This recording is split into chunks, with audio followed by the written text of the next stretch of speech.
ভূমিকম্পের বড় ধাক্কা সামলানোর সক্ষমতা নেই রাজধানী ঢাকার।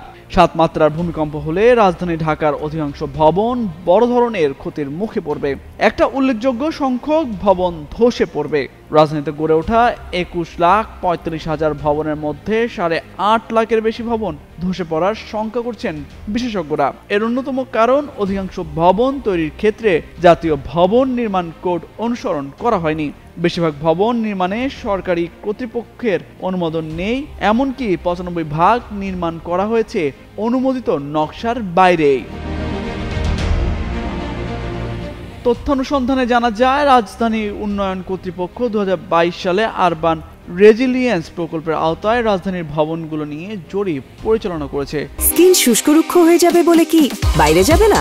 জাস্ট 1 2 3 4 করো, স্কিনটাকে রিভাইভ করো। ওই জরিপে বলা হয়েছে রাজধানীর ৪১,৪৫,০০০ ভবন রয়েছে, এর মধ্যে ৪০% অর্থাৎ ৮.৫ লাখ ভবন বড় মাত্রার ভূমিকম্পে ধসে পড়বে। এর মধ্যে সেমিপাকা থেকে বহুতলা ভবন রয়েছে। রাজুকের সাবেক প্রধান প্রকৌশলী এবং সমাপ্ত আরবান রেজিলিয়েন্স প্রকল্পের পরিচালক মোহাম্মদ আব্দুল লতিফ হিলালি বলেন, ঢাকা ও আশেপাশের ভবনগুলো ন্যূনতম মান বজায় না রেখে তৈরি হচ্ছে। শুক্রবার ৫.৭ মাত্রার ভূমিকম্পে অনেক ভবনে ফাটল ধরেছে, অনেক ভবন ধসে মানুষ হতাহত হয়েছে।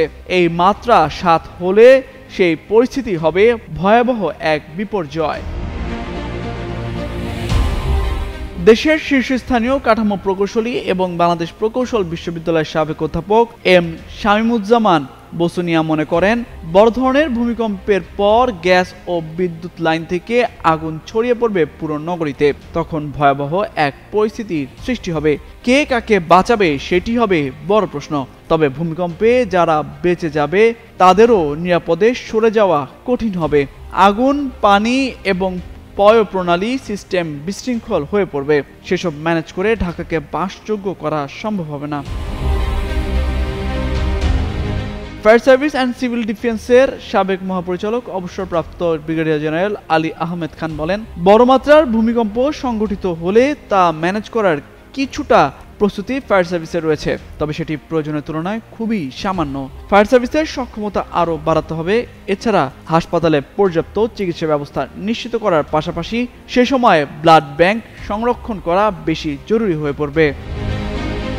তামজিদ মির্জা, যুগান্তর নিউজ।